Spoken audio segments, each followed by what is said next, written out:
Hello everyone, Krydax here. Welcome to our Factory Town Tips and Tricks video, or also known as Things I Wish I Had Known Before I Played the Campaign. I'm not going to do any spoilers or anything like that. I want you to go enjoy playing the game how you like, but here are a few things I wish I had known before I played for the first time. The intended audience here is players who have played a little bit. I'm not going to go over the super basics of how to play the game or what the gameplay loop looks like. However, I think anyone can benefit from learning these things, even if you're just starting out. Just know there might be a few things that are a little confusing. Also, small disclaimer, there are a million things I still don't know about this game, so it's possible that some of these are maybe not even the most efficient way to do things, or they could be slightly misinformed, but these are things that I wish I had known, and they've been very helpful to me as I've played through the campaign and played through Factory Town. So, let's jump in.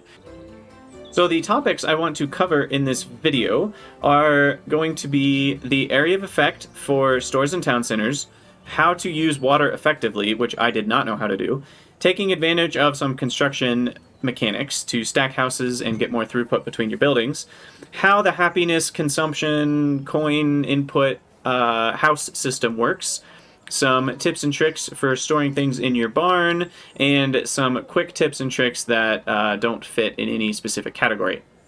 So let's dive in. First is the area of effect for the markets. This applies to all of these stores, such as food markets, general stores, taverns, schools, specialty goods, all the things that can sell items to your townspeople.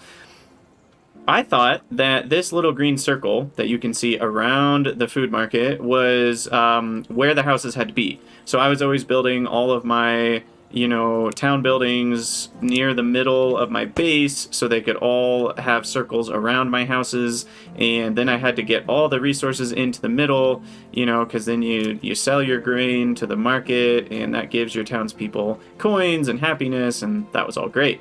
Well, I learned from multiple other gaming channels, I did not figure this out myself, that you can actually place markets farther away, and they still affect all your houses, which is crazy. This circle actually has nothing to do with the market's radius if it's connected to a town center.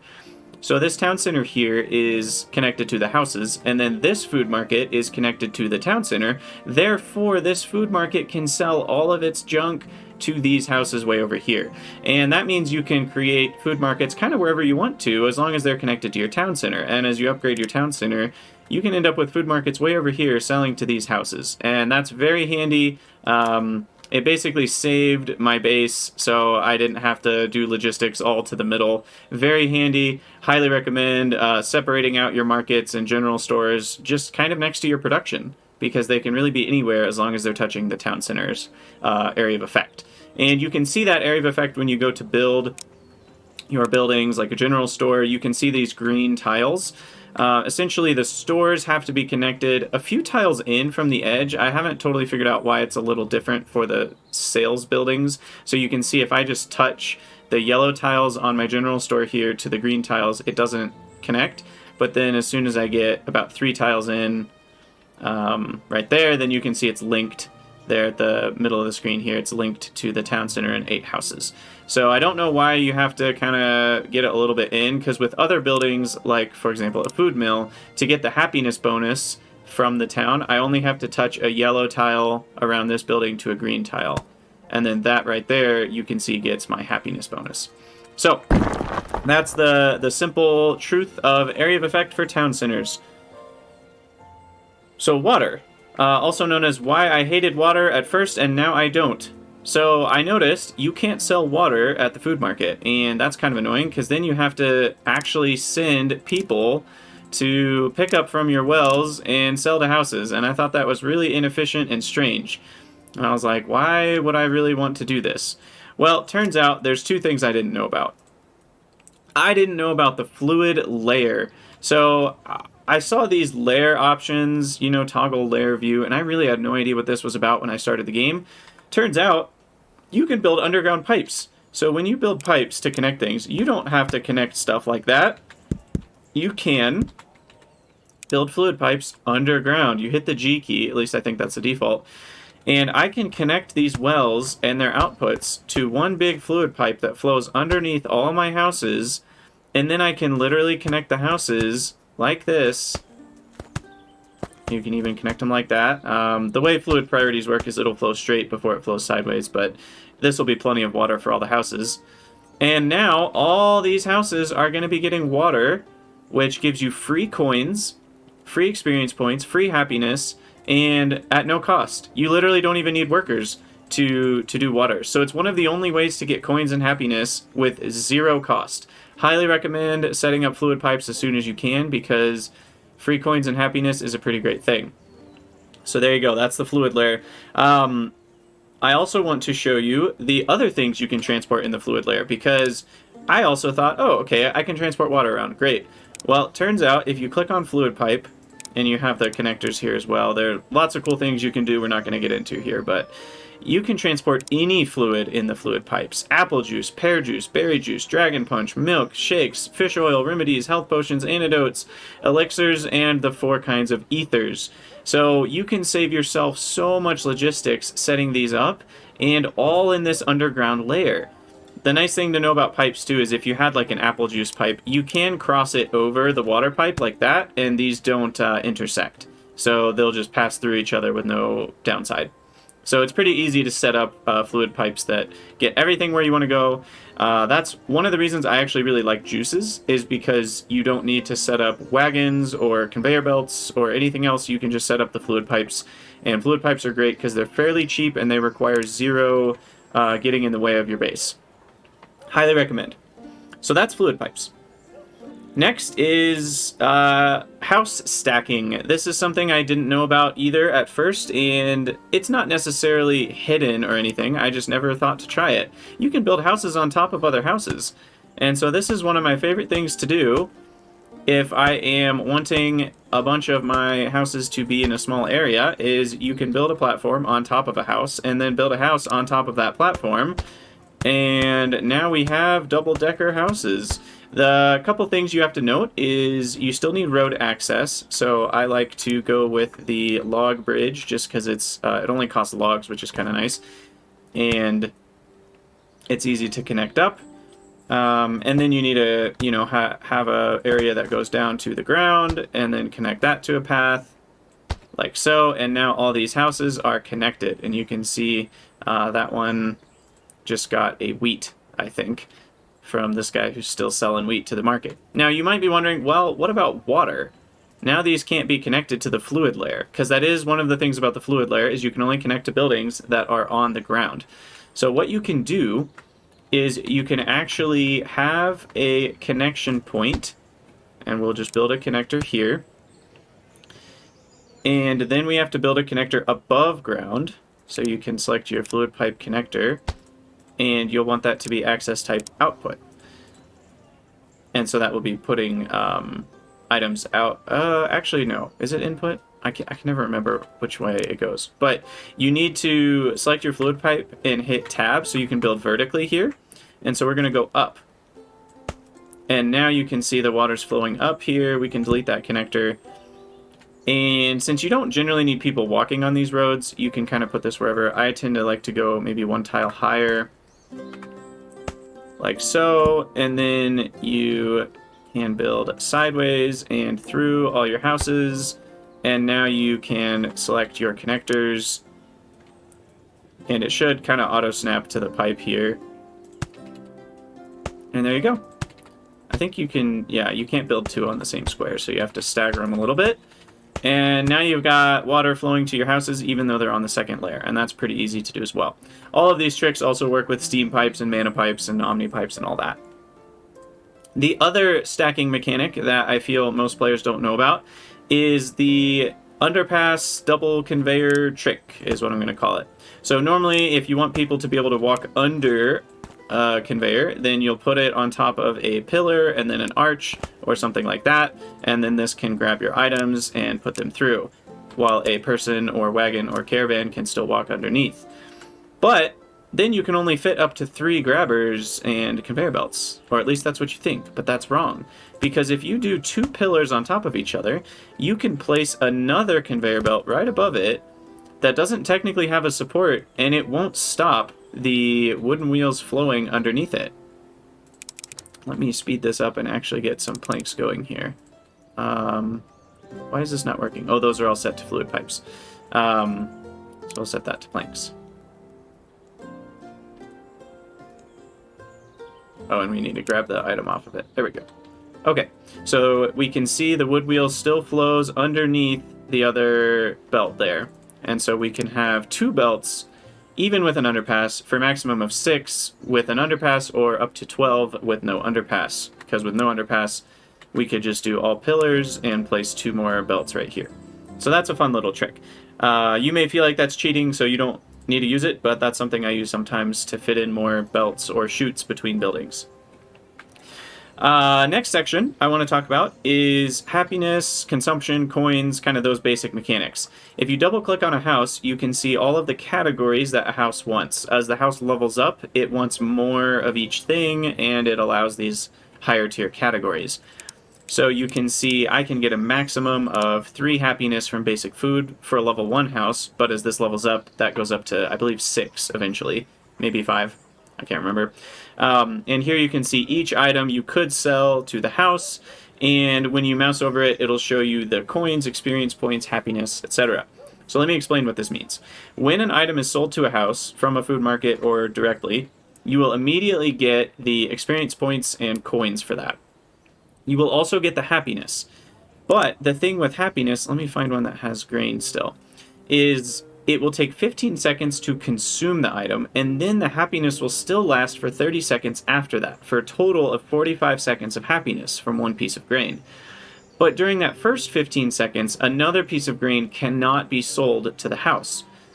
So essentially, if you have 1 grain every 45 seconds, you'll get constant happiness.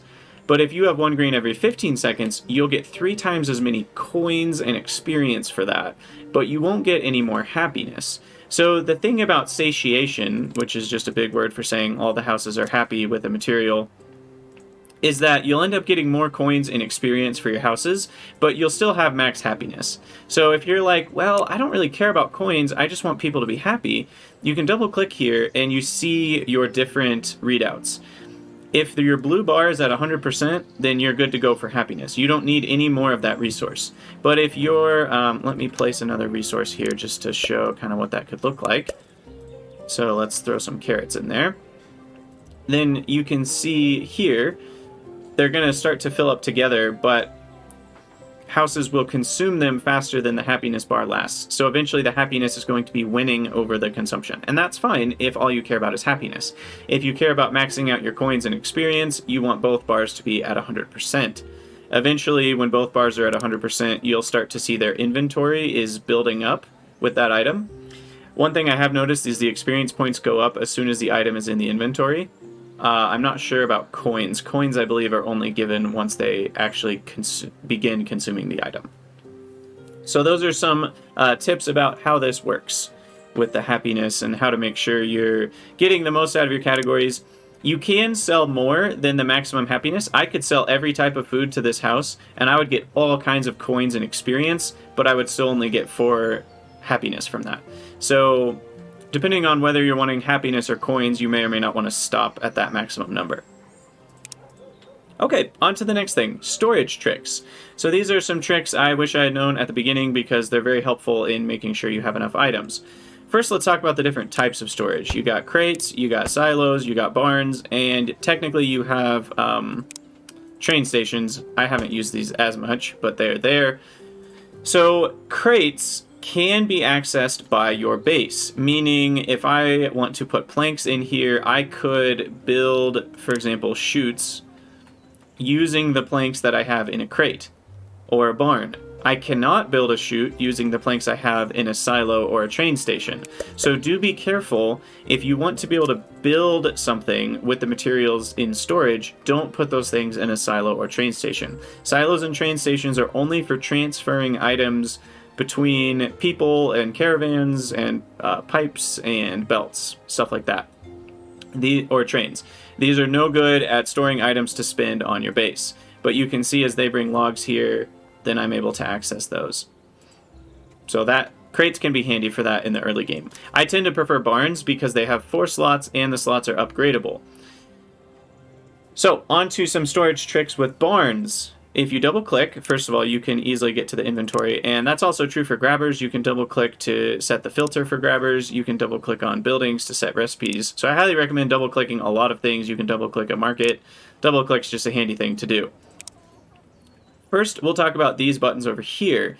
By default, all of a barn's slots are set to storage. What that means is items can be put in, taken out, and they will also be used for your base's construction materials. So you don't have to have things in the town center to be able to build from them. Very handy. Input is one that I actually use pretty frequently. What that will do is if we delete the input here, and then I put some caravans taking out the items into another barn, they will start to take items from storage, but you'll notice they can't take anything from the input. So what this does is it reserves that many items for your base building. So very handy for stuff like planks or iron plates or stone brick, stuff like that. That way you always have stuff to build from and they can't take all of it. So that way you can use a barn simultaneously for kind of storing wood for other inputs, but also storing wood for building. Highly recommend that. Output is not super handy. It will just only let things come out. An output slot cannot be inserted into. So if we place some chutes there, then you can see the output slot's not filling up. And then there's just off, which just has the slot totally disabled. That's good if you later want things in that slot, but you don't know what they are yet. You know, you can just turn these off and you don't have to worry about them. Then we want to look at filters. So a barn can filter its slots. So here I have a basic setup for wood going into a barn. That barn goes into a lumber mill. The lumber mill processes things into a workshop. And then we also want wood to go into the workshop. So we have wood and planks. So we can make wood wheels and conveyor belts in the same place. Well, I don't want this whole thing to be wood wheels. I want it to be half wheels and half conveyor belts. And since you can upgrade, I might only want one slot. So you can apply an item filter, and you can either just kind of look through the whole menu here or start to type wheel and then click on that. And to do this quickly, you can easily say, you know what, I don't want anything in these. You can hit escape, click on nothing for those. If we upgrade the barn, it kind of nicely consolidates those into one slot. And then this one wants to be conveyors, so I'll just type C, more easily find that. Delete the wheels out of that. And then I need one of these guys to be conveyors. Although I don't think it's making any conveyors. So let's speed things up here. Since I'm in sandbox mode, I can get all the boosters I want. And we can speed all this up quite a bit.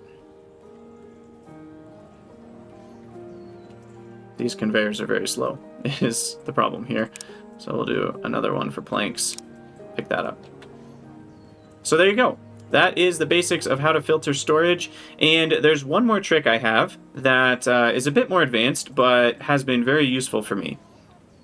Because there's no choice when you have input. You can't say, hey, I want this to be input, but I also want some amount of it to be taken out.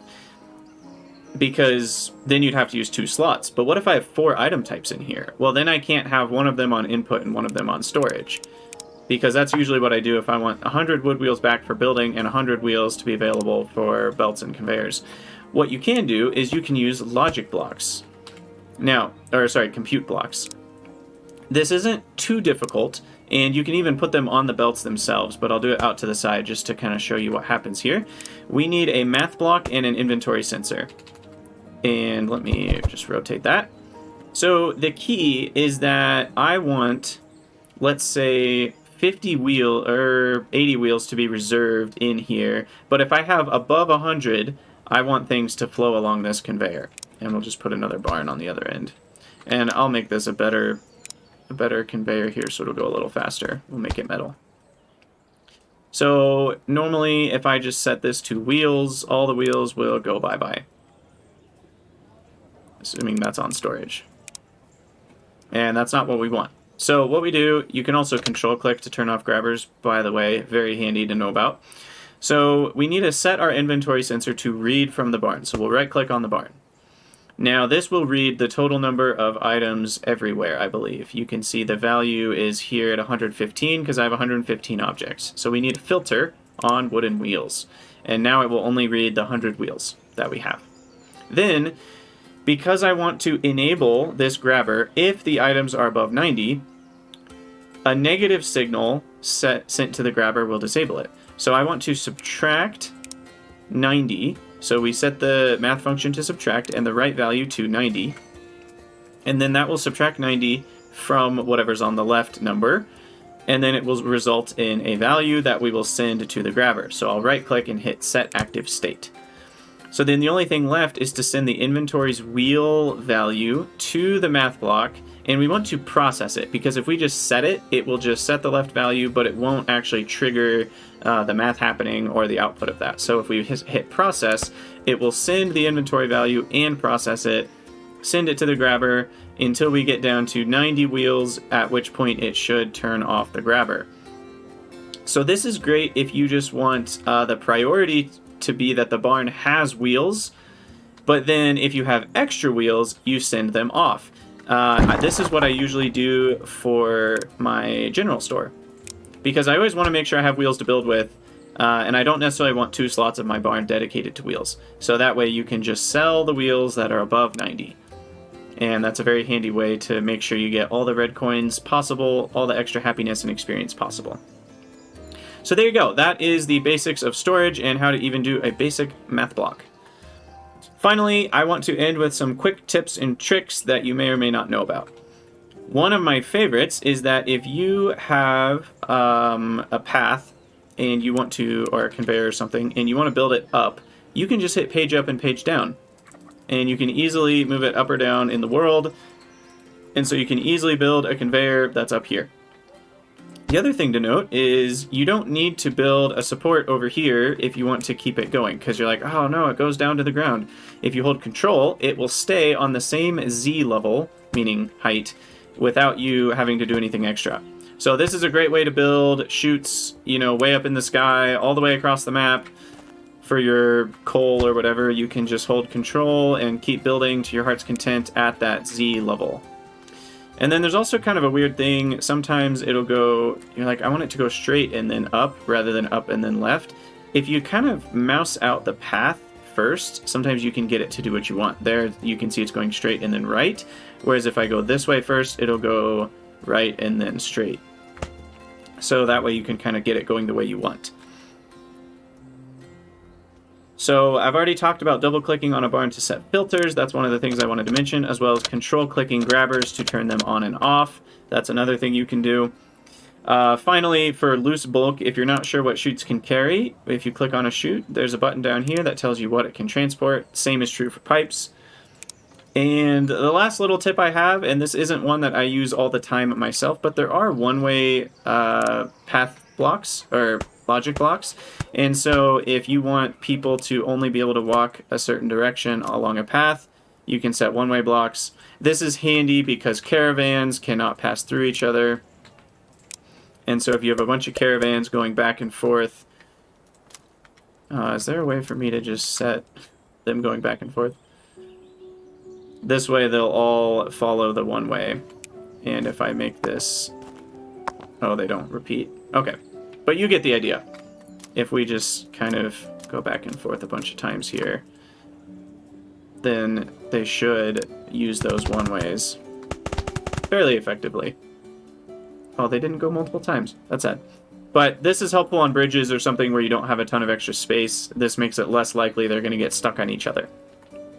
So I hope this was helpful. This was a tips and tricks video intended to just kind of get you some of the basics that I really wish I'd known starting out. Nothing too crazy, nothing too advanced, but hopefully this helps you in your Factory Town playthrough.